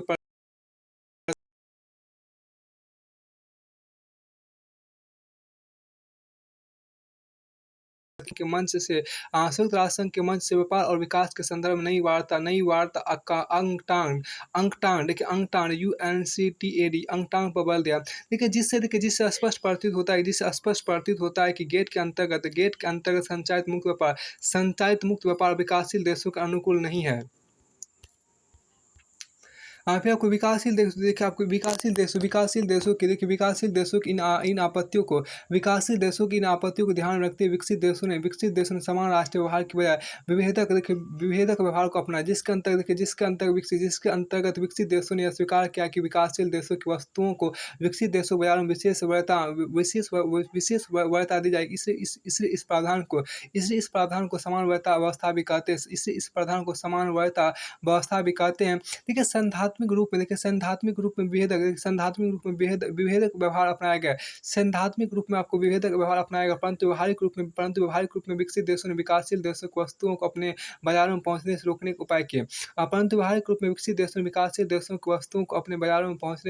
उपाय किए। वर्ष 1974 को मल्टी फाइबर समझौता इसका स्पष्ट प्रमाण है, जिसके अंतर्गत विकसित देशों ने विकासशील देशों को टेक्सटाइल निर्यातों को पहुंचने से प्रतिबंधित किया। 70 के दशक में विकासशील देश विकसित देशों पर पूर्णतः निर्भर होने लगा। इनके अनुसार अंतर्राष्ट्रीय आर्थिक प्रणाली पर विकसित देशों का पूर्ण प्रभुत्व है। देखिए नव अंतर्राष्ट्रीय आर्थिक व्यवस्था जिसको हम NIEO बोलते हैं। देखिए 70 के दशक में आपको विकासशील देशों के समक्ष अविकास की समस्या उत्पन्न हुई। नव अंतर्राष्ट्रीय आर्थिक व्यवस्था की मांग सबसे पहले गुटनिरपेक्ष आंदोलन के अल्जीरियस सम्मेलन में की गई। देखिए इस परिप्रेक्ष्य में विकासशील देशों ने संयुक्त राष्ट्र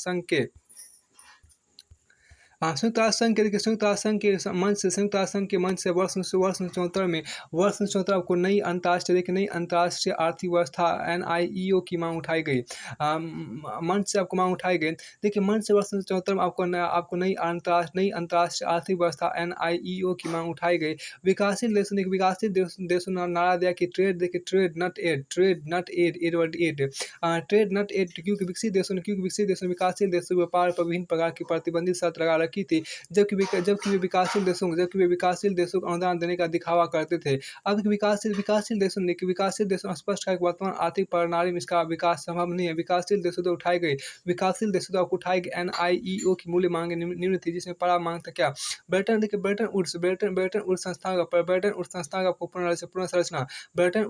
पुनः संरचना। दूसरा आपको व्यापार की शर्तों में सुधार। तीसरा आपको औद्योगिक देशों के बाजार में विकासशील देशों की पहुंच सुनिश्चित करना।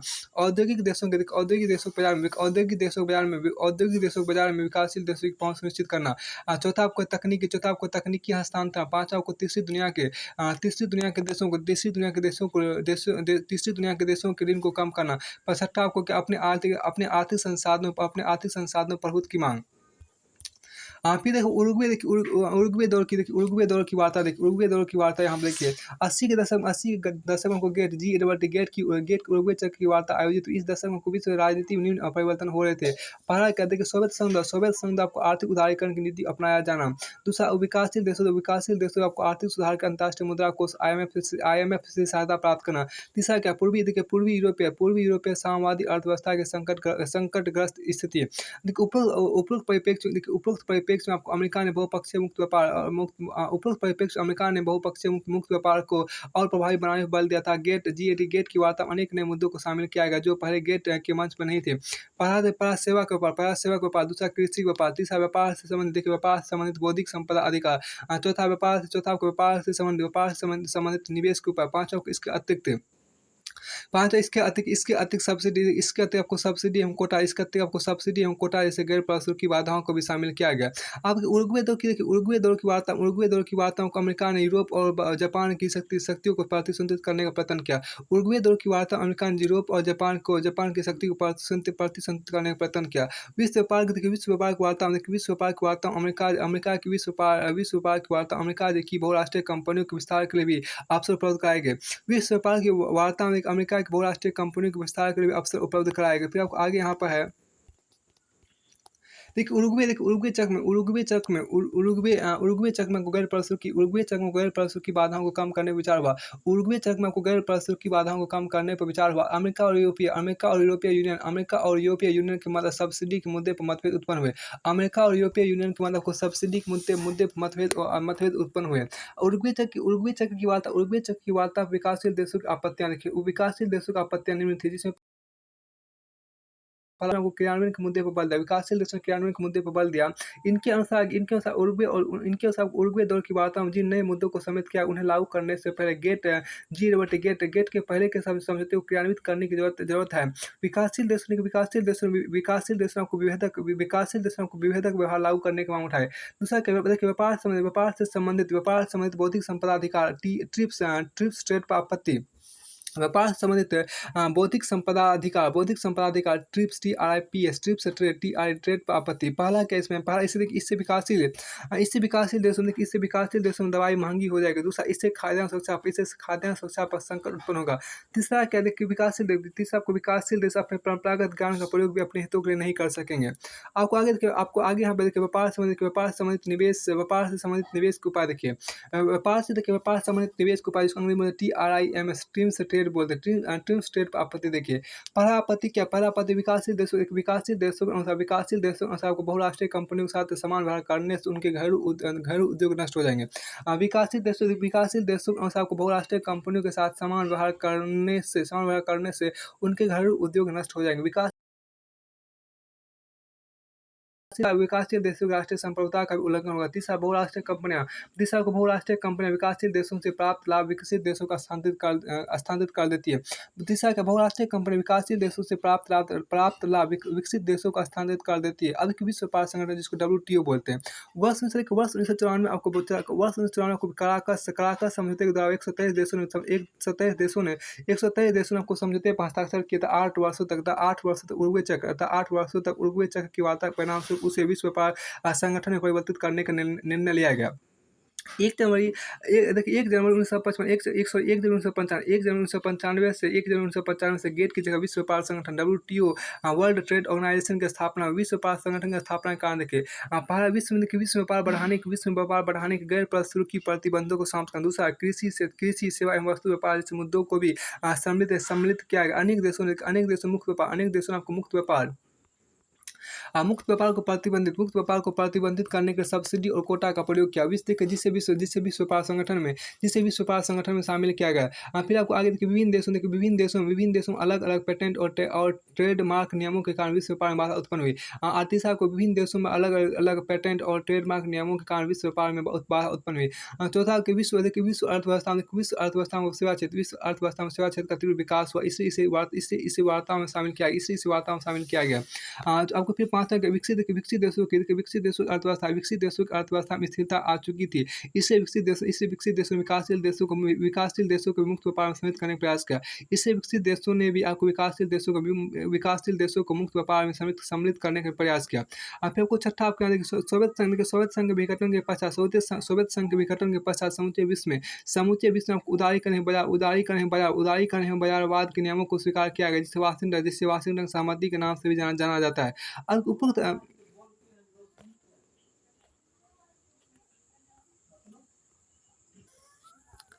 देखिए उपरोक्त परिवर्तन के परिणामस्वरूप गेट जैसे उपरोक्त परिवर्तन के परिणामस्वरूप गेट जैसे अनौपचारिक बहुपक्षीय मंच की बजाय मुक्त व्यापार को प्रभावी करने के लिए एक अनौपचारिक एवं बालकर संस्था के निर्माण की आवश्यकता हुई, जिससे गेट की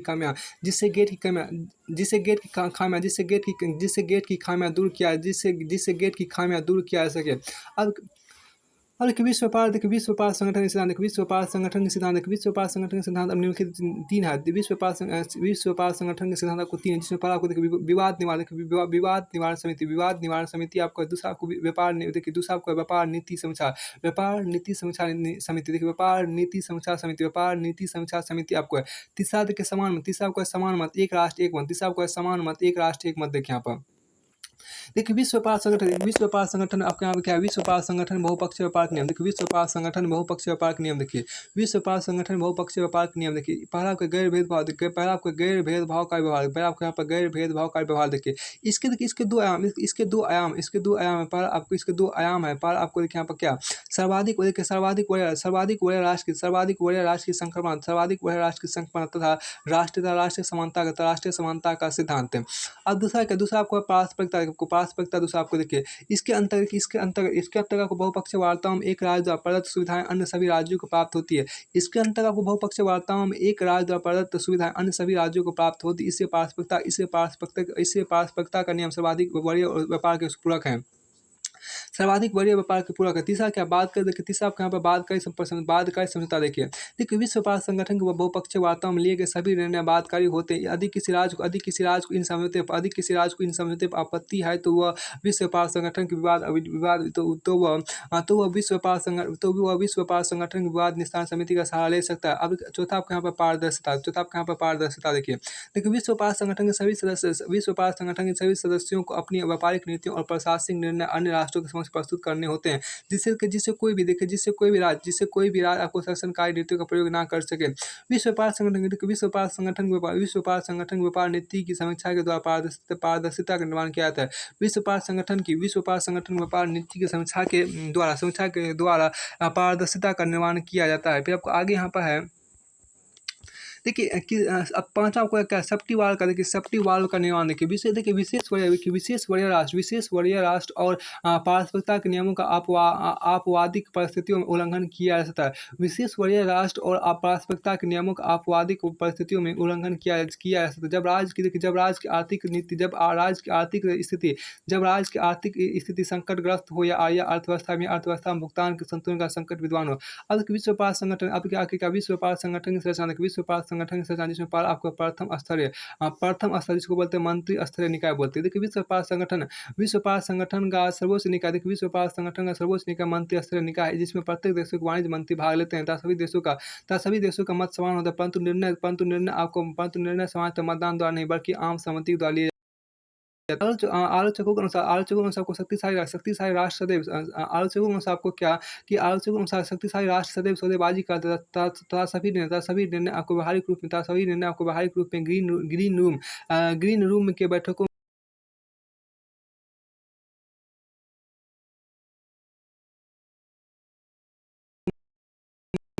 जिसको बोलते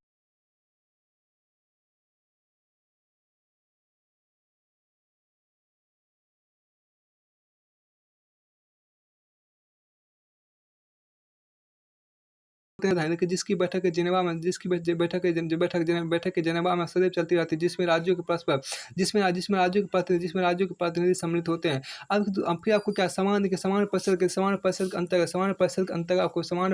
अंतर्गत विवाद निस्तारण समिति, सामान्य परिषद के अंतर्गत आपको विवाद निस्तारण समिति सामान्य परिषद के अंतर्गत आपको विवाद निस्तारण समिति और व्यापार नीति समीक्षा समिति का कार्य संपादित होता है। सामान्य परिषद के अंतर्गत आपको विवाद निस्तारण समिति और व्यापार नीति समीक्षा समिति का कार्य संपादित होता है। विवाद निस्तारण समिति के मूल कार्य राज्यों के मध्य उत्पन्न विवादों का समाधान करना। इस संस्था में सभी सदस्य देशों के प्रतिनिधि सम्मिलित होते हैं।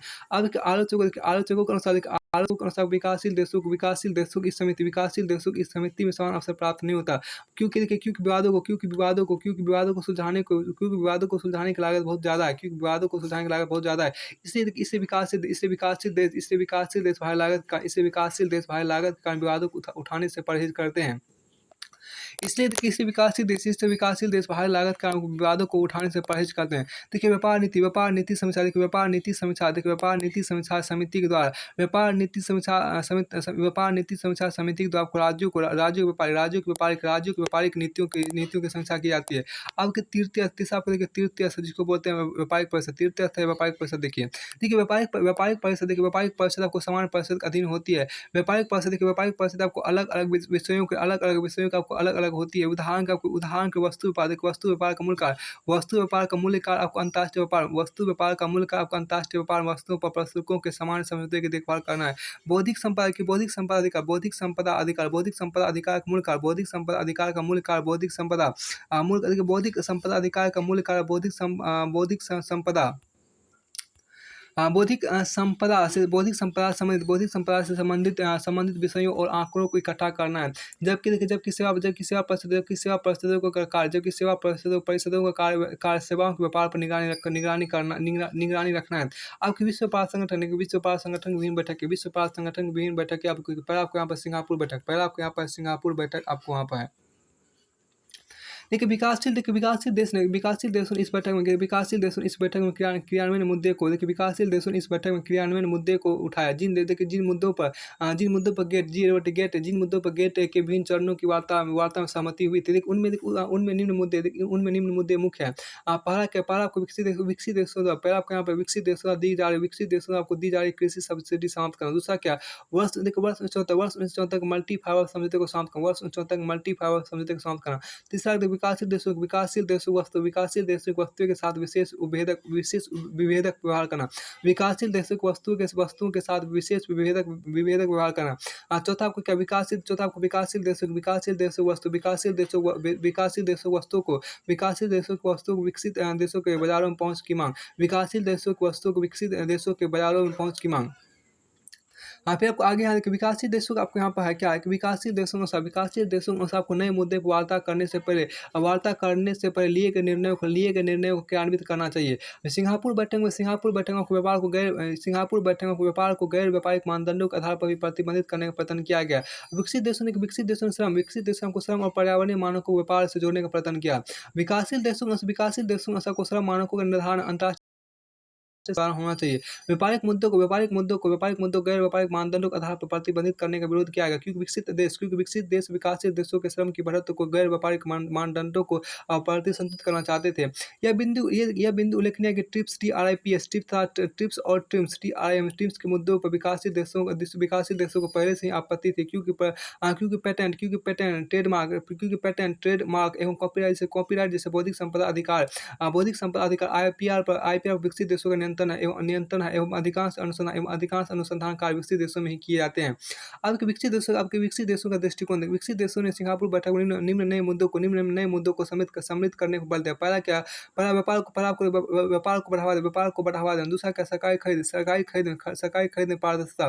तीसरा व्यापार में निवेश के उपाय। देखिए दोहा बैठक आपको देखिए सिंगापुर के पश्चात आपको सिएटल बैठक पूरी तरह विफल हुई। सिंगापुर के पश्चात सिएटल बैठक पूरी तरह विफल हुई। बैठक विफल हुई। उसके पश्चात को दोहा विकास वार्ता आयोजित हुई, जिसमें व्यापार को विकास का प्रमुख यंत्र माना गया। विशेषज्ञों के अनुसार बहुपक्षीय मुक्त व्यापार को बढ़ावा देने से विश्व में गरीबी, अभाव और निरक्षरता और कुपोषण जैसी समस्या स्वाभाविक रूप में दूर होगी। अब इससे पहली बार व्यापार को सीधे विकास से जोड़ने का प्रयत्न किया गया।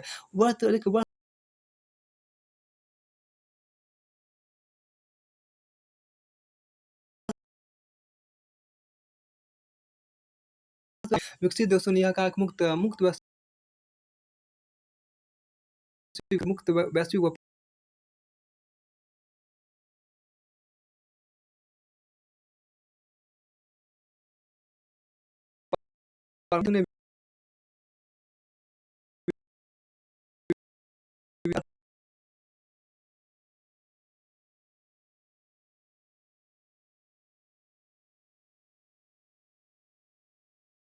अब कि दोहा विकास वार्ता के मुद्दे देखिए, दोहा विकास वार्ता के मुद्दे देखिए, दोहा विकास वार्ता में निम्न मुद्दे आए जिसमें पहला देखिए कृषि क्षेत्र को सब्सिडी का मुद्दा। दूसरा गैर कृषि देखिए, गैर कृषि क्षेत्र में औद्योगिक गैर कृषि क्षेत्र में आपको औद्योगिक वस्तुओं के गैर कृषि क्षेत्र में आपको औद्योगिक वस्तुओं के बाजार पहुँच का मुद्दा। तीसरा क्या देखिए, तीसरा आपको सेवा क्षेत्र देखिए, तीसरा आपको सेवा क्षेत्र में पड़ा। चौथा आपका सिंगापुर मुद्दा। चौथा आपको सिंगापुर मुद्दा, पाँचवाँ आपको देखिए, पाँचवां आपको विश्व व्यापार देखिए, पाँचवां आपको विश्व भारत मुद्दा, पाँचवां आपको यहाँ पर विश्व भारत का मुद्दा। अब आगे देखिए क्या, आगे आपको है कृषि देखिए, कृषि क्षेत्र का व्यापार देखिए, कृषि क्षेत्र का व्यापार देखिए, सिंगापुर बैठक में कृषि क्षेत्र में सिंगापुर बैठक में ही कृषि क्षेत्र में दी जाने वाली सब्सिडी को समाप्त करने का विकसित देशों ने आश्वासन दिया, परंतु इसे अभी भी लागू नहीं किया गया। घरेलू सहायता के नाम पर विकसित देश कृषि में भारी सब्सिडी प्रदान करते हैं। घरेलू सहायता के नाम पर विकसित देश कृषि में भारी सब्सिडी प्रदान करते हैं। सब्सिडी अनेक रूपों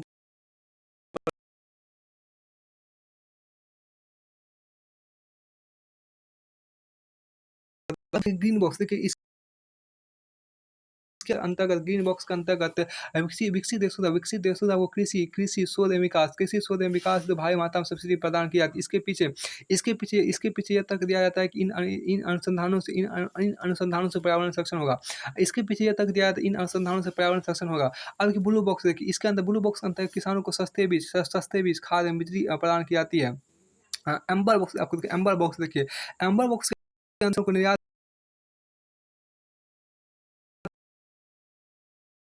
सब्सिडी प्रदान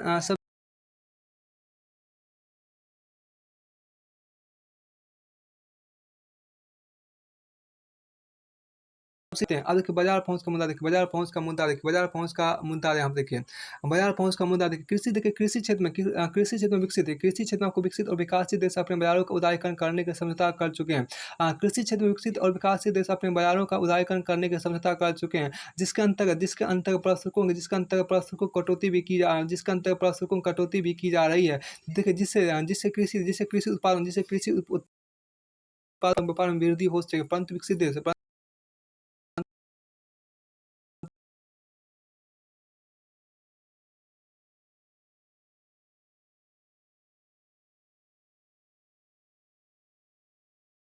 वे वर्ष 2013 तक कृषि क्षेत्र में बैठक में विकसित देश इस बिंदु पर सहमत हुए कि वो सब्सिडी पूर्णतः समाप्त कर देंगे, परंतु आलोचकों के अनुसार यह समस्या का समाधान नहीं है। क्योंकि विकसित देशों को कृषि क्षेत्र क्योंकि विकसित देशों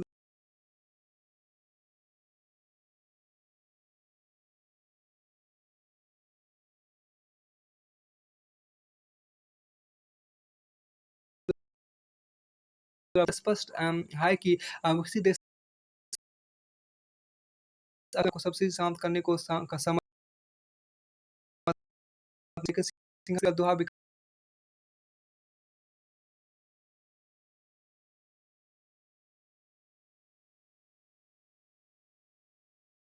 व्यापार संगठन की जिनेवा वार्ता में भारत सहित अन्य विकासशील देशों ने सीमित कृषि उत्पादों पर अधिक आयात शुल्क लगाने की मांग की, ताकि वे उत्पाद विशेष सस्ते दरों पर उनके बाजार ना पहुंच पाए। देखिए भारत ने कहा कि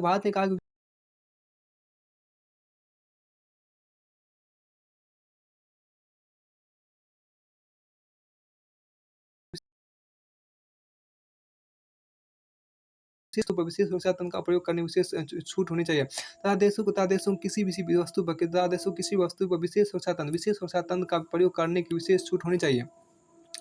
आपके सिर्फ 38 वस्तुओं की विशेष सुरक्षा पर स्पेशल सेफगार्ड मैकेनिज्म के दायरे में रखा गया है। लेकिन भारत के अनुसार एक निश्चित सीमा में कृषि उत्पादों के आयात में 15% अधिक वृद्धि होने पर विशेष सुरक्षा प्रणाली लागू करने की व्यवस्था हो। आपको क्या लेकिन भारत के अनुसार आपको एक निश्चित सीमा में कृषि उत्पादों की आयात में 15% अधिक 15% अधिक वृद्धि होने पर विशेष सुरक्षा प्रणाली लागू करने की व्यवस्था हो। जबकि अमेरिका ने 47% रखने की मांग की। अब आपको क्या गैर कृषि बाजार पहुँच का मुद्दा देखिए। देखिए विकसित देश आपको औद्योगिक क्षेत्र में विकसित देश आपको औद्योगिक क्षेत्र में मुक्त व्यापार के समर्थक हैं। वे विकासशील देशों से अपने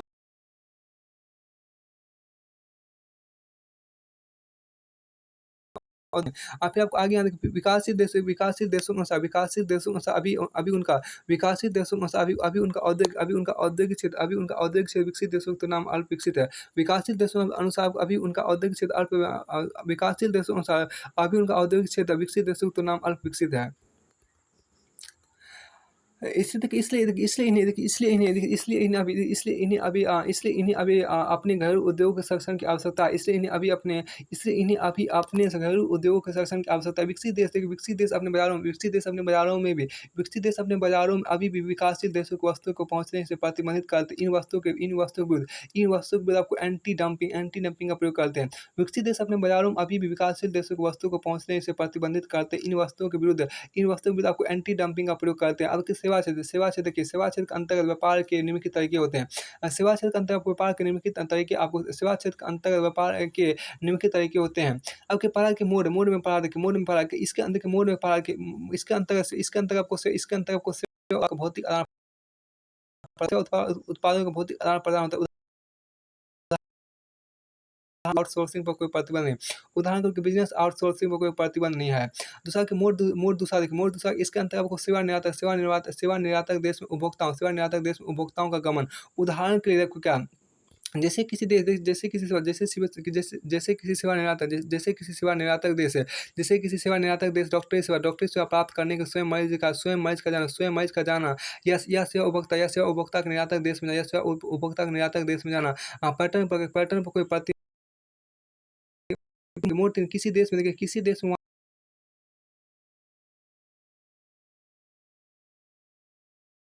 प्राकृतिक व्यक्तियों का आवागमन होता है जिसमें श्रम की गतिशीलता को भी रखा जाता है।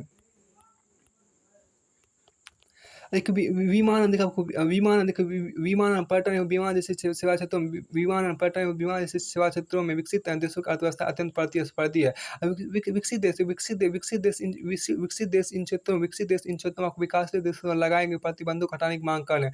जबकि विकासशील देश श्रम के मुक्त आदान प्रदान का समर्थन कर रहे हैं। क्योंकि विकसित देश तकनीकी रूप में अत्यधिक शक्तिशाली है। अगर समकालीन विश्व दुनिया के अधिकांश भाग समकालीन विश्व दुनिया के अधिकांश राष्ट्र समकालीन विश्व को दुनिया के अधिकांश राष्ट्र विश्व व्यापार संगठन के सदस्य बन चुके हैं। समकालीन विश्व दुनिया के अधिकांश राष्ट्र विश्व व्यापार संगठन के सदस्य बन चुके हैं। चूंकि परंतु विकसित देश इस संगठन का प्रयोग अपने हितों की रक्षा के लिए करना चाहते हैं। आरंभिक रूप में विकासशील देशों की प्रतिक्रिया विश्व व्यापार संगठन के प्रति ट्रोजन हॉर्स के रूप में लेकिन अब विकासशील देश पलायनवादी ना होकर विकसित देशों के भेदभाव का नीतियों का सामूहिक विरोध कर रहे हैं। विकसित देशों की भेदभावकारी नीतियों का सामूहिक विरोध कर तथा उन्हें अनेक सफलताएं प्राप्त हुई हैं। देखिए वर्ष 2003 के कानून बैठक में टिप्स के मुद्दे पर विकासशील देशों को निर्णायक बढ़त प्राप्त हुई क्योंकि इस बैठक में यह निर्णय लिया गया कि सार्वजनिक बीमारियों को टिप्स के प्रावधान से छूट होगी। दूसरा को विकसित देश इस बिंदु पर भी सहमत हो गए हैं कि सहमत हो गए कि श्रम मानकों का निर्णय निर्धारण अंतर्राष्ट्रीय श्रम संगठन द्वारा किया जाए। अंतर्राष्ट्रीय श्रम संगठन द्वारा किया है। अतः विश्व व्यापार में अनेक असहमतियों के बावजूद मुक्त व्यापार बढ़ाने पर सहमति होती प्रतीत हो रही है। इससे विकासशील देशों की मूल आपत्ति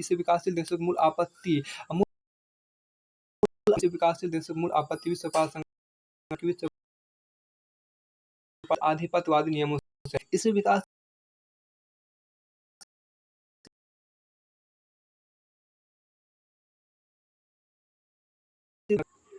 देखिए इस अध्याय का पूरा पार्ट आपको अगले वीडियो में पढ़ेंगे, फिलहाल यहीं तक इसको रोकते हैं।